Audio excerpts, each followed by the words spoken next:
Okay, now we're going to look at the chronograph. Now a lot of people get a little bit scared about the chronograph, but trust me, it's one of the easiest jobs we have. Right, here we have the UKA HFT chronograph. What will happen is people will approach you, you ask them for their cards. There'll be a group of 2 or 3 people, you take the cards off them and you put them down. Person comes up, you say to them, what pellet are you using?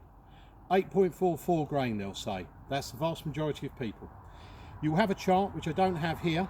You just look on it, 8.44, next to it will say 800 feet per second.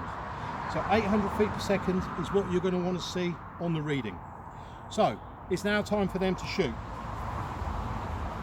So ask them to pick up their rifle, cock, always make sure that the rifle's pointed over the firing line. Load. Ask them to line up. So if you're looking here, Jacob, if you could come round. So it's got to be in line, going here, and also on the vertical, going through. So once it's lined up, and you've checked the vertical, you say it's good to shoot, roughly in line with the red lines, then fire, and there we go, 783 feet per second. So that is a pass. Now, this is where it gets difficult. Let's say that their first shot goes through at 802 feet per second. So they've failed the chronograph.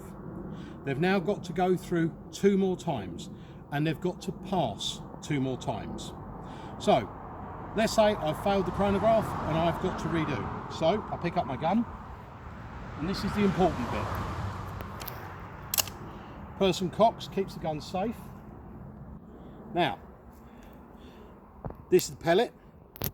You will ask them to see the pellet, make sure it's not crimped. Put the pellet in the gun. Now either you can load the pellet or they can load the pellet. If they load the pellet, if you come in here, Jacob, if you look around the edge, make sure they haven't squashed the pellet so the air will get past. Because, I will show you, we're going to put this through 787 feet per second. Now what I'm going to do, squash the pellet just a little bit, load the gun, and you can see that the pellet has been crimped. We're going to put it through 767 feet per second. We've knocked 20 feet per second off the speed of the pellet.